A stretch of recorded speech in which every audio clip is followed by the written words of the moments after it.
Et bonjour à tous. Alors voilà la première vidéo en français du LHEC pour LH, bon bah vous imaginez bien la plateforme de la voiture. LHEC pour Enhanced Cluster, donc compteur de vitesse amélioré. C'est un appareil qui va se mettre derrière le compteur de vitesse et qui va afficher plus d'informations que le fait le compteur à l'origine. Donc là actuellement, le kilométrage de la voiture est remplacé par la vitesse OBD de la voiture, du calculateur. Et dès qu'on sera en couverture GPS, dès que la puce GPS aura accroché un signal, on aura la vitesse GPS qui sera affichée à l'écran. On voit d'ailleurs que le GPS est hors service avec le voyant off ici. Donc ça va pas tarder, hein, je suis sous des arbres, je viens de démarrer. Je vais d'ailleurs changer dans les prochaines versions de l'appareil la puce GPS pour avoir une mémorisation des satellites, même une fois que l'appareil est hors tension, ce qui permettra de raccrocher le signal beaucoup plus rapidement. Donc pour l'instant on est toujours en off. Voilà, ça y est, on vient de récupérer le signal GPS, donc on voit que la vitesse est rafraîchie beaucoup plus rapidement, elle est surtout beaucoup plus précise. Et une autre fonctionnalité de cet appareil, c'est que, comme on peut le voir ici à gauche, le rapport engagé par la boîte de vitesse est encadré comme si on était en autostick, comme si on était en séquentiel en fait. Donc comment savoir si on n'est pas en séquentiel? Il suffit pour ça de regarder le voyant autostick qui a disparu et le fait que le cadran sur D est toujours bien actif. Donc on est bien en drive, pas en séquentiel, mais le rapport engagé est actuellement, donc là actuellement le troisième rapport, donc la troisième vitesse. Le LHEC permet aussi d'avoir un avertissement de dépassement de vitesse. Donc je vais vous le simuler maintenant, je vais appuyer sur le bouton. Donc, toutes les manipulations sur cet appareil se font via le bouton de réinitialisation du kilométrage de la voiture, qui est juste là à droite du compteur de vitesse. On ne le voit pas avec, voilà, juste là. Donc si on appuie une fois en mode vitesse, en mode speed, comme on est actuellement, on appuie une fois, on voit le mot alerte, qui veut dire qu'on vient d'activer le mode dépassement de vitesse. On voit que c'est la vitesse 42 km/h est à clignoter. Donc ça veut dire que c'est la vitesse, le seuil d'alerte qui a été configuré. Et si on dépasse la vitesse en question, le BCM nous signale qu'on dépasse la vitesse autorisée avec le fameux chime de la voiture. On peut désactiver l'avertissement en réappuyant une fois sur le bouton et on est repassé en mode normal, affichage de vitesse. Donc une chose importante aussi à savoir, c'est que quand on est en mode alerte, ici, la vitesse choisie par la boîte n'est plus indiquée sur le cadran. Donc c'est tout à fait normal, hein, je ne peux pas dialoguer avec deux calculateurs à la fois. Donc par sécurité, je ne garde que l'alerte.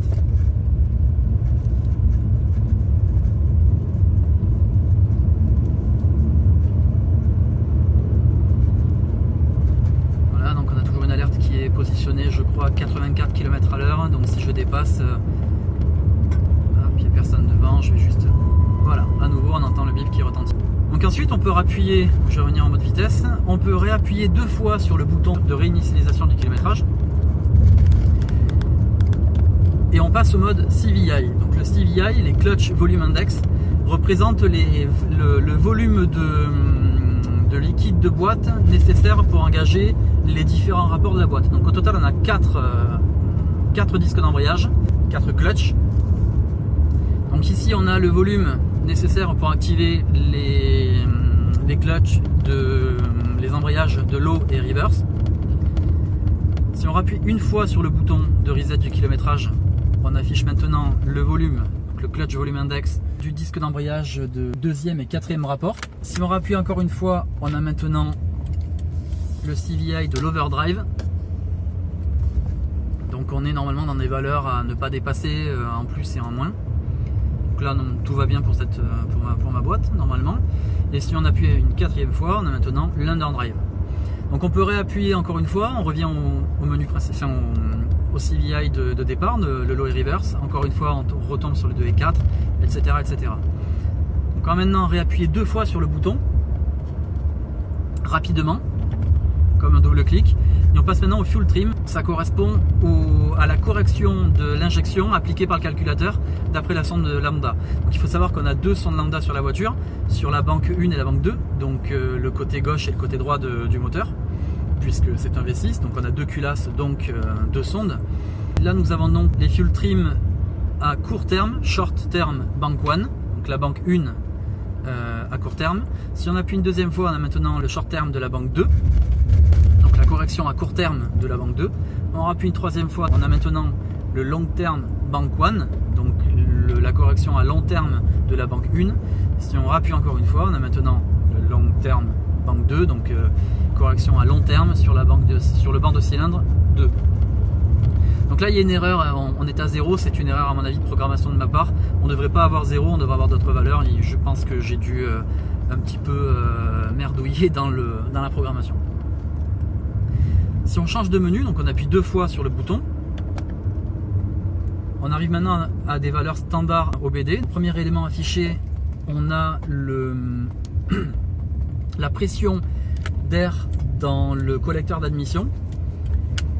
J'ai plus l'unité en tête, mais toutes les unités sont configurables dans l'appareil avec un petit jumper à l'arrière, des petits interrupteurs. On peut choisir des valeurs métriques ou impériales. Donc on voit la valeur qui change en fonction de comment j'appuie sur l'accélérateur. Si je rappuie encore un coup, on a maintenant l'IAT, donc c'est la température d'air dans l'admission. Si on rappuie une troisième fois, on a maintenant le CT qui correspond à la température d'eau du moteur, actuellement 97 degrés Celsius. Et si on rappuie une quatrième fois, on a maintenant le timing advance, c'est-à-dire l'avance à l'allumage qui est appliqué. Alors je pense qu'il y a une erreur au niveau de l'affichage, je ne sais pas pourquoi j'ai un A qui apparaît de temps en temps. On est en degrés pour info. Donc on va maintenant appuyer 2 fois à nouveau sur le bouton. Et on va afficher le statut de la boîte de vitesse. Donc 2 informations, la température de la boîte, donc comment la boîte se considère. Donc là elle se considère comme étant froide. On peut avoir plusieurs valeurs, cold pour froid, super cold pour très froid. Je crois qu'on a extra cold aussi, warm pour tiède et hot pour chaude. Et on a aussi super chaude il me semble. Donc là ce sont des valeurs qu'on n'est pas censé atteindre, en tout cas normalement. Donc là on est à nouveau en hot. On voit qu'on est passé en hot, donc la voiture a roulé un petit peu avant, donc c'est logique. Maintenant si on appuie une fois de plus sur le bouton, on a la température de la boîte en degrés Celsius, donc actuellement 73 degrés. Si on rappuie, on revient à nouveau sur l'information de température un petit peu plus basique. Cette vue est très intéressante parce qu'elle nous permet de savoir quand on peut vérifier le niveau de la boîte de vitesse sur le dipstick, sur la jauge de niveau d'huile. On est censé faire le niveau de la boîte quand le moteur est tournant et chaud, donc quand la boîte est chaude. Donc si on voit écrit hot à cet endroit là, ça veut dire que la boîte est bien chaude et que le niveau lu sur la jauge est bien le bon. Donc on va appuyer 2 fois à nouveau sur le bouton et on va maintenant revenir au menu, j'ai envie de dire standard de la voiture. Donc le trip, la distance parcourue et le kilométrage total de la voiture, qui là d'ailleurs est en miles. On va appuyer 2 fois et on va maintenant afficher les TRDTC, donc les codes d'erreur de la boîte de vitesse. Le calculateur de boîte peut stocker jusqu'à 7 codes d'erreur. Donc là on voit le premier, il n'y en a pas. Le second, il n'y en a pas. Le troisième, on n'en a pas non plus. Le quatrième, etc., etc. De toute façon, si vous voyez un 0 écrit quelque part, normalement les codes suivants seront aussi à 0, le calculateur les stocke dans l'ordre. Donc on va réappuyer 2 fois, 2 fois de plus. On passe maintenant au DTC ORC. Donc ORC pour Occupant Restraint Controller, si je ne me trompe pas. Donc ça correspond à l'airbag principal de la voiture, les 2 airbags frontaux, conducteur et passager. Donc on a une première phase d'unlock, je ne sais pas si vous avez fait attention. Donc pendant cette phase, le calculateur d'airbag est reconfiguré en mode diagnostic. Donc je vous déconseille fortement de lire les codes d'erreur du module d'airbag quand vous roulez, parce que je ne sais pas du tout, et c'est vraiment une grosse question de ma part, je ne sais pas comment réagirait le calculateur d'airbag en cas d'impact à ce moment-là. Je ne sais pas s'il réagira aussi vite, je ne sais même pas s'il réagira tout court. Donc je ne sais pas si les airbags se déploieront ou pas. Donc je vous déconseille fortement de lire les codes d'erreur de l'airbag pendant que vous roulez. Il faut savoir que l'airbag ne se remet pas en mode de fonctionnement normal tant qu'il n'a pas été coupé pendant un certain temps. Donc en gros, tant que vous ne couperez pas le contact pendant longtemps, le calculateur restera en mode diagnostic. Donc là on n'a pas de code d'erreur, c'est parfait. Si on avait des codes d'erreur, ils s'afficheraient. On va appuyer 2 fois.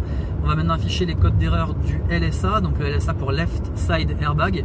Donc si vous avez des airbags sur les sièges avant, donc à gauche et à droite, on pourra aller leur demander les codes d'erreur s'il y en a un, bien évidemment. Sur ma voiture, je n'ai pas d'airbags latéraux, donc on devrait avoir une erreur de connexion. Voilà. Je vais passer rapidement sur le RSA, c'est pareil. Comme je n'ai pas d'RSA, j'aurai une erreur de connexion. Voilà. Et enfin, si on reclique une deuxième fois, on a maintenant l'ASR, donc l'ABS. Donc pas de code d'erreur, c'est parfait. Donc pas de code d'erreur au niveau de l'ABS.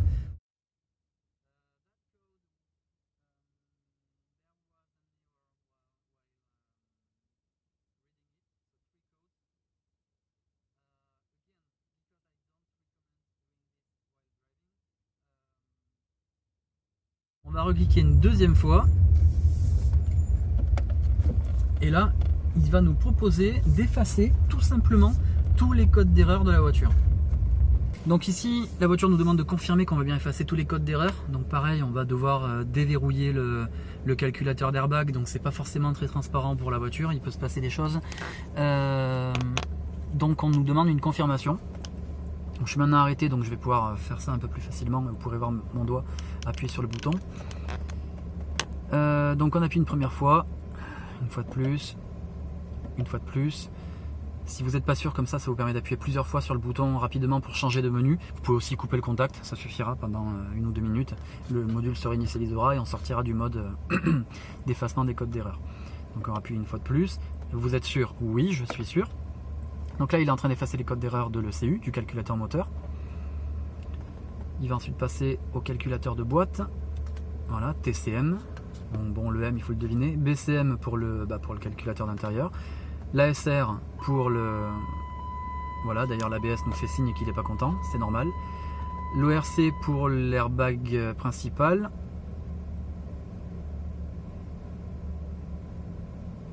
Left Side Airbag, donc l'airbag gauche, l'airbag latéral de droite. ATC pour le module de clim. MSM que vous venez de voir, c'est pour le module de contrôle du siège à mémoire. l'EVIC également et le cluster, enfin le compteur de vitesse qui lui aussi est réinitialisé. Voilà, donc là on a effacé tous les codes d'erreur. On va maintenant passer, donc ce menu là ne servira à rien, il ne sera pas disponible sur les kits qui seront mis à votre disposition. C'est un mode pour moi qui me permet juste de rajouter des capteurs à la voiture et d'afficher les valeurs ici, et ce ne sera pas distribué. Et on revient maintenant au menu de vitesse. Donc une chose importante, je vais reprendre les modules ici de calculateur, mais notamment l'ORC parce qu'il est lent. Donc les fonctions de récupération des codes d'erreur des modules sont des fonctions bloquantes. Donc qu'est-ce que j'entends par là? C'est que si là je change la luminosité du cadran, l'écran lui ne bouge pas. On voit un petit peu ici les voyants qui changent de luminosité. Donc c'est ça que j'appelle une fonction bloquante. C'est-à-dire qu'à chaque fois on voit que les deux écrans sont totalement figés. Les aiguilles par contre, elles fonctionnent, il n'y a aucun problème. Ce sont que les écrans qui sont figés. Donc on va attendre la fin de la récupération des codes d'erreur de l'airbag. Voilà, il a fini, donc j'avais mis la luminosité au minimum, donc on voit plus rien. Mais là maintenant, si je monte, on voit bien que la luminosité du compteur change correctement. Donc ça, si on rebascule en mode un petit peu plus classique, par exemple la vitesse, on voit que la luminosité elle change. Alors il y a un petit lag, malheureusement je vais avoir du mal à faire beaucoup mieux. Mais on voit bien que voilà, le compteur change de luminosité. Un dernier point à voir, c'est que si on est en en autostick, donc là je suis toujours en drive, donc on voit le rapport qui est engagé. Donc non, on n'est pas en 4ème vitesse, tu devrais, voilà, merci, en première c'est mieux. Si je bascule en autostick, on voit que le mot autostick apparaît. Si on change de rapport, c'est totalement normal, donc le logo, le cadran autour du D disparaît et on a bien la vitesse engagée qui est bien encadrée correctement. Mais si on revient en drive, le mot autostick disparaît et ici, le voyant, les cadrans nous indiquent le rapport actuellement engagé par la boîte. Tout est là, il ne reste pas grand chose à faire dessus. Donc j'ai encore quelques changements à faire côté hardware pour corriger quelques bugs physiques. Mais en gros toutes les fonctions sont là, donc on a bien les codes d'erreur, la vitesse GPS, l'alerte qui était un truc que j'ai rajouté en plus, c'était pas du tout prévu au départ. Donc voilà, là tout est quasiment prêt à partir officiellement en production et dans les mains des gens. En gros tout est quasiment prêt, quelques finitions et puis on devrait être bon pour la production en série. Voilà. Bon bah écoutez, bonne route à tous, profitez bien du déconfinement, retournez rouler en toute sécurité et à bientôt.